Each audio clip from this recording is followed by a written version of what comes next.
Hello Hindustan, आ गए हम एक नए व्लॉग के साथ जहां हमें कमाने हैं अपने काम से 22 लाख रुपए 180 डेज में। और आज है उसका डे 17।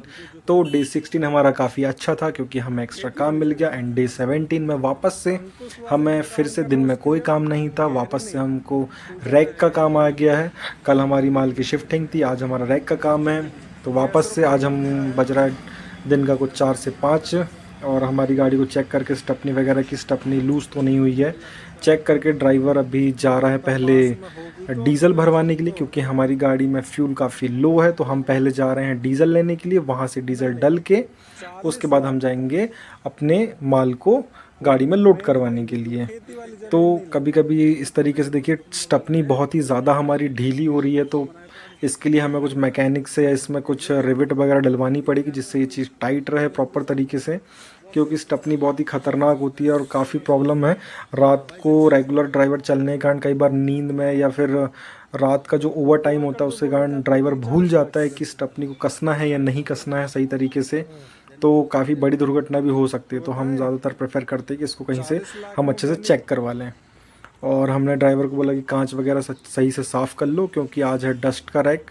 तो डस्ट के रैक में कई बार क्या होता है कि जो माल लोड करते हैं तो बहुत ज़्यादा डस्ट उड़ती है और एक पतली सी लेयर कांच में बैठ जाती है जिसके कारण फिर लाइट रिफ्लेक्ट होती हैं, तो दिक्कत होती है चलने में। और ये सारी गाड़ियाँ हैं देखिए, हमारी सारी गाड़ियाँ तैयार हो रही हैं, मतलब सब लोग रैक में जाने के लिए तैयार है। कोई हवा चेक करा रहा है, कोई ग्रीस कर रहा है, कोई गाड़ी को साफ़ कर रहा है। सब लोग अपनी अपनी गाड़ी को मेंटेन कर रहे हैं निकलने के लिए, क्योंकि रात भर गाड़ी चलेगी तो बीच में कोई प्रॉब्लम ना आए, इसलिए 1 घंटे पहले आके गाड़ी को पूरा प्रॉपर तरीके से चेक और प्रिपेयर कर लेते हैं। और इसी तरीके से सब लोग अब धीरे धीरे रैक पॉइंट की तरफ निकल रहे हैं। शायद ये गाड़ी भी डीजल लेने जा रही है या यहाँ पर हवा चेक नहीं हो रही होगी तो ये हवा चेक कराने के लिए मार्केट जा रही है। ठीक है, तो हम भी जल्दी से हमारी गाड़ी को स्टार्ट करवाते हैं और निकलवाते हैं डीज़ल डलवाने के लिए, है ना। तो जल्दी जल्दी हमारे ड्राइवर ने भी गाड़ी को स्टार्ट करके निकला। ठीक है, और देखिए हम टायर, हमको पीछे वाला शायद कुछ गड़बड़ लग रहा है, शायद उसमें कट लग चुका है पीछे के टायर में।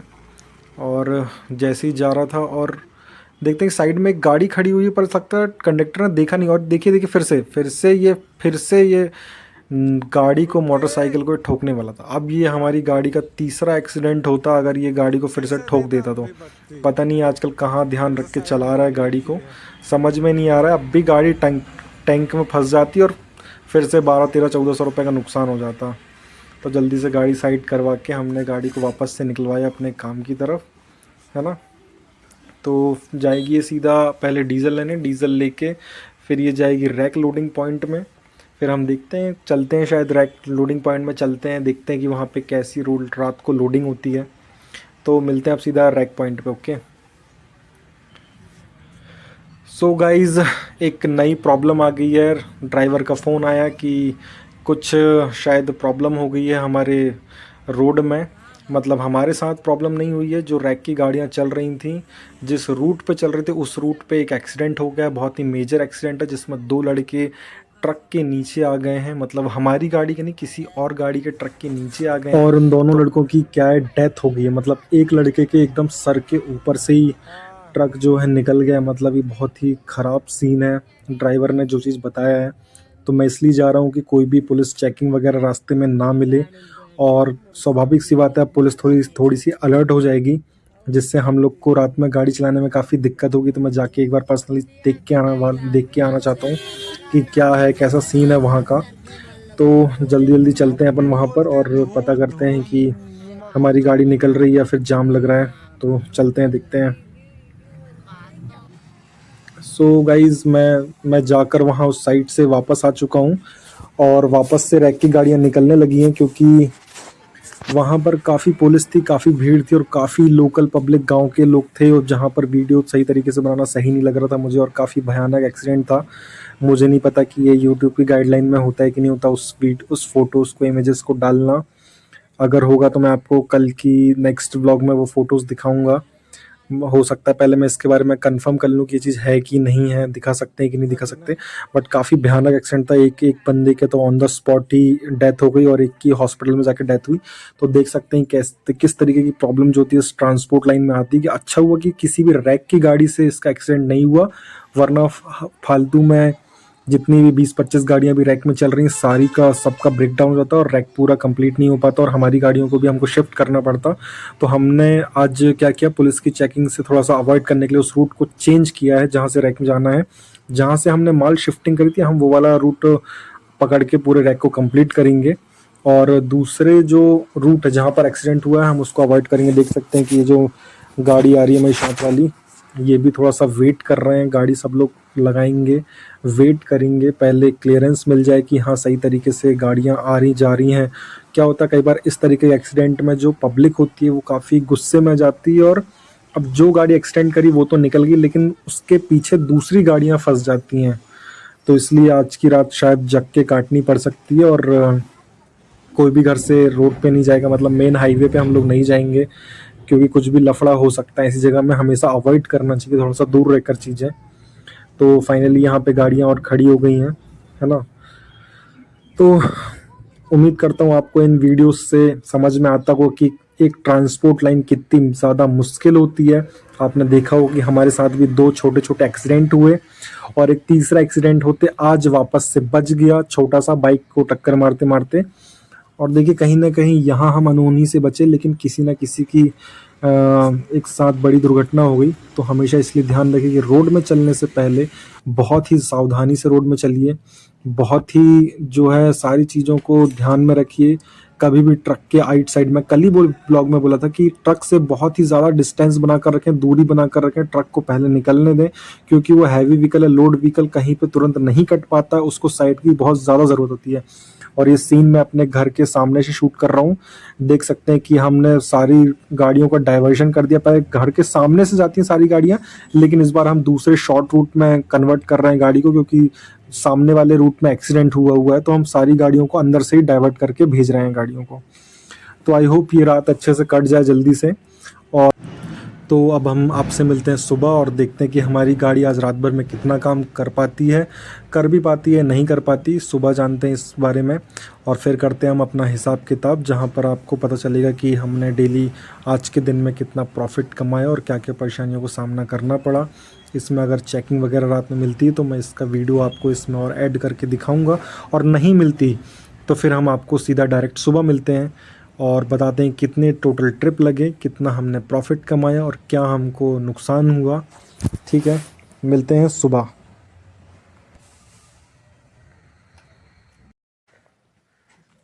सो गाइज़, हम आ चुके हैं अपने पेन कॉपी पेपर पे, और हमारी रात में गाड़ी ने काफ़ी अच्छे ट्रिप मारे।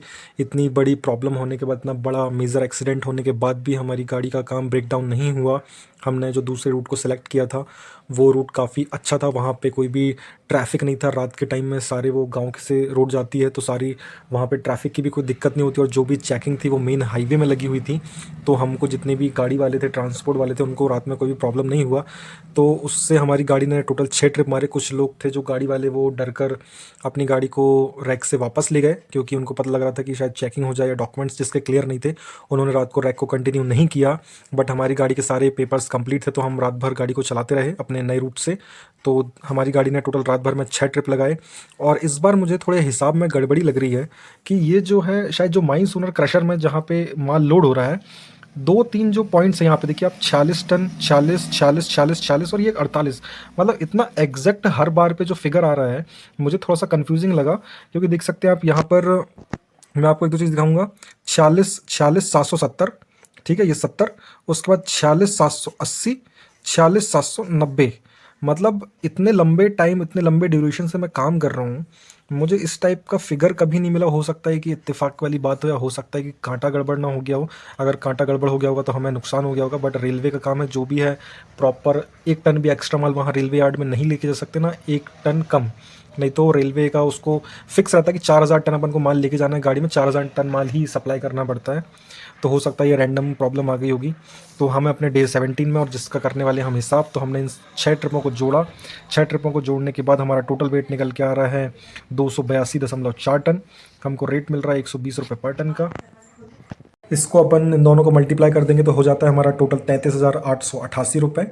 डीजल जो था 120 लीटर हमने लिया है। 120 लीटर का जो रेट होता है 93.34 रुपीज़ पर लीटर होता है।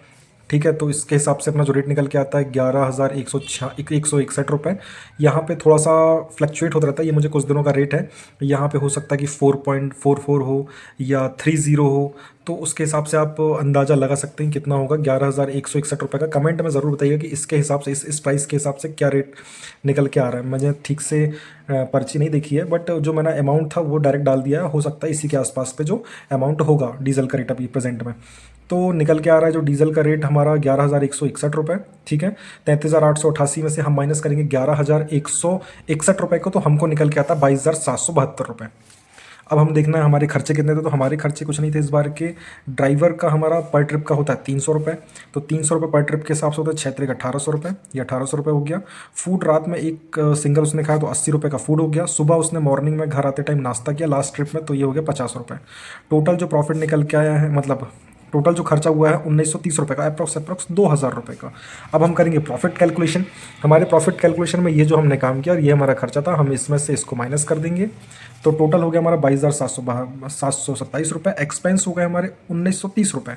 हम इससे इसको घटाएंगे तो हमारा टोटल प्रॉफिट निकल के आता है आफ्टर 12 आवर, 12 घंटे में हमारा जो प्रॉफिट निकल के आता है वो आता है 20,797 रुपये। मैंने जैसे आपको कल कहा था ना कि कहीं भी गाड़ी भेजने के पहले मैं ये देखता हूँ कि गाड़ी हमको 12 घंटे में 10,000 रुपये डीजल, ड्राइवर और नॉर्मल एक्सपेंस, कोई मेजर एक्सपेंस नहीं, नॉर्मल एक्सपेंस मतलब टायर, हवा, पंचर, ये जो हो जाता है ना, तो डाल देते हैं यहाँ पे नॉर्मल एक्सपेंस। ये सब चीज़ काट के गाड़ी हमारी 10,000 रुपये छोड़नी चाहिए, तो 12 घंटे में, ठीक है। और 24 घंटे में 15 से 20,000 रुपये। 15 से 20,000 रुपये इसलिए क्योंकि अब 30 दिन से इसको डायरेक्ट मल्टीप्लाई मत करिएगा, ठीक है। इसको 30 दिन से डायरेक्ट मल्टीप्लाई मत करिएगा 15 से 20,000 रुपये को, क्योंकि 30 दिन में हो सकता है आपका काम सिर्फ 20 दिन ही चलेगा, या हो सकता है 25 दिन चले। तो उस हिसाब से हम ये एवरेज कैलकुलेट करते हैं, ठीक है। तो काफ़ी अच्छा प्रॉफिट है हमारा 20,797 रुपये का, ठीक है। नो डाउट इतने ही प्रॉफिट के लिए हम काम करते हैं। अगर इसी टाइप का प्रॉफिट हमारा पर डे चलने लगे तो बहुत ही अच्छी बात है। पर देखते हैं कि नेक्स्ट दिन में हमारा क्या प्रॉफिट बनते आता है, क्या हमको काम मिलता है, ठीक है। और चलते हैं हम अपने 180 डेज़ चैलेंज में, जहाँ पर हमने लिखा है पूरा हिसाब किताब। तो हम आ गए हैं अपने 180 डेज़ चैलेंज पे। ये है हमारा 180 डेज़ चैलेंज, जहाँ पर आपको पता है कि हमें कमाने हैं अपने काम से 22 लाख रुपए 180 डेज़ में, ठीक है। तो टोटल हमने जो पिछले 15 दिनों में जो पैसे कमाए हैं वो कमाए हैं 2,13,640 रुपये। ये काफ़ी अच्छा प्रॉफिट है। 15 दिन में हमने ड्राइवर, कंडक्टर, एक्सपेंस, जो छोटे मोटे एक्सीडेंट हुए थे वो सारी चीज़ें निकालने के बाद हमने 15 दिन में 2,13,000 रुपये कमाए हैं। उसके बाद 2 दिन, 16वें दिन का हो गया 10,484 रुपये। 17वें दिन का मतलब आज का जो प्रॉफिट हो गया हमारा 20,797 रुपये। तो इसी तरीके से हम अब कैलकुलेट करते जाएंगे नेक्स्ट 15 दिन में हम कितना कमाते हैं। 15 दिन के बाद हो जाएगा हमारे 30 दिन कंप्लीट। 30 दिन के बाद हम इसमें हम अपने ईएमआई को और माइनस करेंगे, क्योंकि एक्सपेंस जो होते जा रहे हैं हम रेगुलर पर डे माइनस करते जा रहे हैं। यहाँ पर हम जाते हैं अपने पेंडिंग अमाउंट में। 15 दिन में जो 2,13,000 रुपये हमने कमाए थे, तो 22 लाख रुपये में उसको घटाने के बाद जो हमारा पेंडिंग अमाउंट बचा हुआ था वो बचा हुआ था 19,86,000 रुपये। 19,86,000 रुपये का हमारा जो अमाउंट था सेस पेंडिंग बचा था। उसके बाद डे 16 में हमने 10,000 रुपये कमाए। डे 17 में हमने 20,797 रुपये कमाए। इसी तरीके से ठीक 16वां दिन, ये है 16वां दिन। अब 26वें दिन मतलब ठीक 10 दिन के बाद हम यहाँ 17, 18, 19, 20, 21 इस तरीके 26 दिन तक हम जाएंगे और अपना पर डे का प्रॉफिट लिखते जाएंगे। और लास्ट में हम फिर इन सबको जोड़कर इससे माइनस कर देंगे और देखेंगे कि टोटल 30 दिन में हमारा अब कितना भी हमारे चैलेंज में पेंडिंग अमाउंट बच रहा है। तो इसी तरीके का हमारा दिन रहा, थोड़ा सा प्रेशराइज वाला दिन रहा हमारा। कहीं किसी की लाइफ का एक बहुत बड़ा नुकसान हो गया जो चीज़ नहीं होनी चाहिए थी, बट ये किस्मत का खेल होता है। ट्रांसपोर्ट में ऐसी दुर्घटनाएं होती रहती हैं और हमें इसी चीज़ को मैनेज करना, हैंडल करना आना चाहिए, जिससे हम परेशान ना हो और आगे बढ़ते रहें, है ना। नेक्स्ट वीडियो जो आने वाला है वो आने वाला है अशोक लीलैंड 12 टायर के ऊपर। हम बताएंगे कि उसके सेंसर में क्या प्रॉब्लम चल रही है, क्या उसका एवरेज आ रहा है, क्या उसकी यूआई खपत आ रही है, और 2026 जनवरी से लेकर फरवरी मार्च तक पे उसका ऑन रोड प्राइस आपको इंडिया में क्या मिल रहा है, और कौन सी गाड़ी आपको अशोक लीलैंड, टाटा, भारत बेंज, कौन सी गाड़ी ज़्यादा बेहतर है, कौन सी ज़्यादा गाड़ी आपको प्रॉफिटेबल पड़ेगी। ये चीज़ हम आने वाले नेक्स्ट वीडियोज़ में बहुत ही डिटेल से एक्सप्लेन करने वाले हैं। तो कोई भी वीडियो को मिस ना करने के लिए चैनल को प्लीज़ सब्सक्राइब करें, लाइक करें, शेयर करें और बने रहें हमारे साथ द हाईवा स्टोर पे। Thank you so much.